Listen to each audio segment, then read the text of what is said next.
Iran, Israel और America के war में क्या इजराइल और अमेरिका को पता है वो ईरान पे बार बार अटैक कर क्यों रहा है? अगर फैक्टो वाली बात करूं, उन्हें पता ही नहीं है कि वो अटैक कर क्यों रहा है।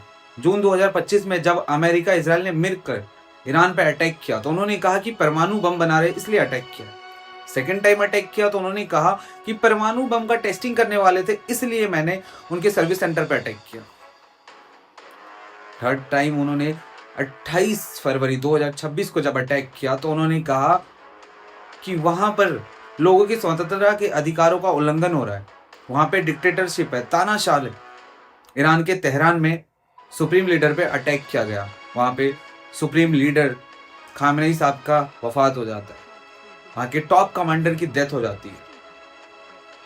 फोर्थ वो ट्विटर पर हैंडल पे अपने शेयर करते हैं कि मेरे को खामेनेई से जान का खतरा था, उन्होंने मारने की धमकी दी थी इसलिए मैंने वहां पे अटैक करा।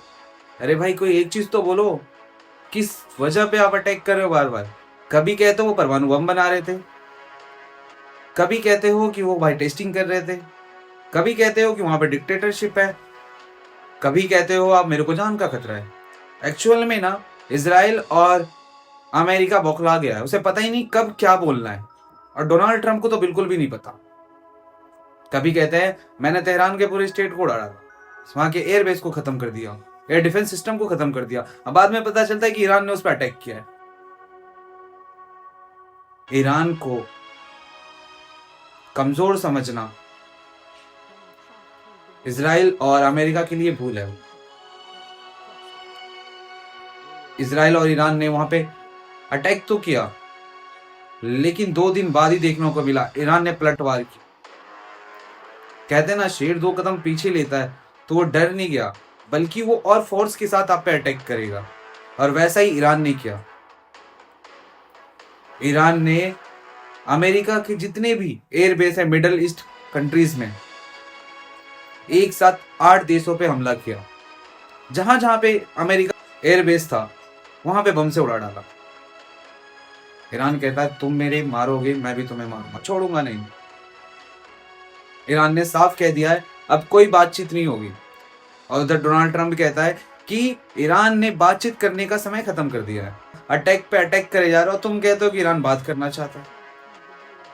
ईरान ने ऐसा कब कह दिया कि हम बात करना चाहते हैं?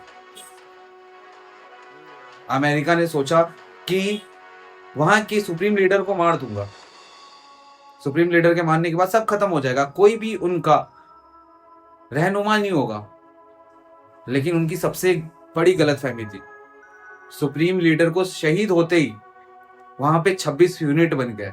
पहले अमेरिका इजराइल को सिर्फ एक ईरान से लड़ना था, अब वहां पे 26 यूनिट से लड़ना है, यानी कि 26 ईरान से लड़ना है।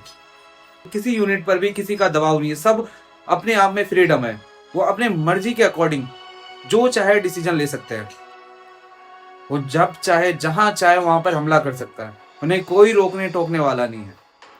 अमेरिका और इजराइल ने मिनाब शहर पे हमला किया, मिनाब शहर के प्राइमरी स्कूल पे हमला किया। उन मासूम बच्चों का क्या दोस्त था उसमें?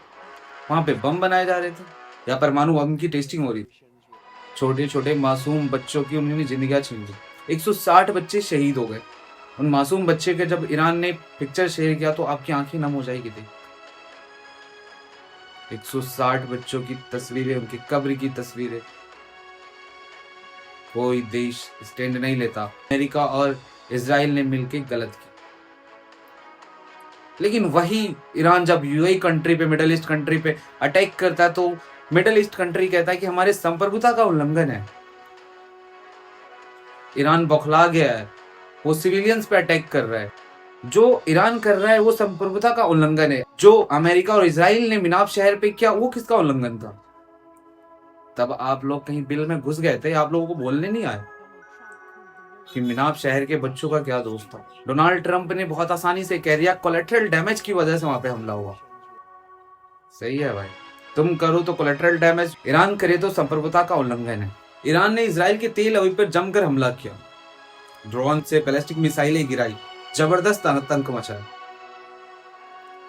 अमेरिका को अपने B-2 बॉम्बर पे बहुत ज्यादा भरोसा था। आसमान में 3 B-2 बॉम्बर को इंटरसेप्ट किया। B-2 बॉम्बर को माना जा रहा है जो तकरीबन 800 करोड़ का है, और बैलिस्टिक मिसाइलों की कीमत सिर्फ 16 लाख रुपए की। मतलब ईरान का नुकसान कुछ भी नहीं हुआ, लेकिन अमेरिका का बहुत हुआ। अमेरिका को जब पता था कि ईरान के पास मिसाइल है, एयर ड्रोन सिस्टम स्ट्रांग है, एयर डिफेंस अच्छा है, तो फिर ये इजराइल के बहकावे में क्यों आ गया? तो चलिए जानते हैं कि ईरान के पास कौन कौन सी ऐसी मिसाइलें है, एयर डिफेंस सिस्टम है जिससे ये पलटवार कर सकता है। शहीद 136 सबसे खतरनाक ड्रोन, जिसे सुसाइड ड्रोन कहा जाता है, एक बार लॉन्च होने के बाद सीधे अपने टारगेट पे टकराता है और ऐसा बॉम्बिंग करता है कि सारा तहस नहस कर देता है। शाहिद की रेंज 2000 से 2500 किलोमीटर है, 185 किलोमीटर पर आवर स्पीड से चलता है। ये लगभग 30 से 50 किलोग्राम RDX अपने साथ लेकर जा सकता है। फतेह को हाइपरसोनिक मिसाइल कहा जाता है। ईरान वालों का दावा है कि आवाज की स्पीड से भी कई गुना तेज उड़ता है। हाइपरसोनिक स्पीड होने की वजह से ही ये आसानी से इंटरसेप्ट नहीं किया जा सकता। इसे इंटरसेप्ट करना बहुत ही ज्यादा मुश्किल होता है। बैलिस्टिक मिसाइल खुर्रमशाह 2000 से तकरीबन 2500 किलोमीटर इसकी रेंज होती है और ये 1000 से 1100 किलोमीटर RDX अपने साथ लेकर जा सकता है। मुहाजिर 10 24 आवर्स हवा में फ्लाई कर सकता है, मतलब 24 घंटे तकरीबन ये लगातार हवा में उड़ सकता है और कम से कम 300 किलोग्राम RDX अपने साथ लेकर जा सकता है।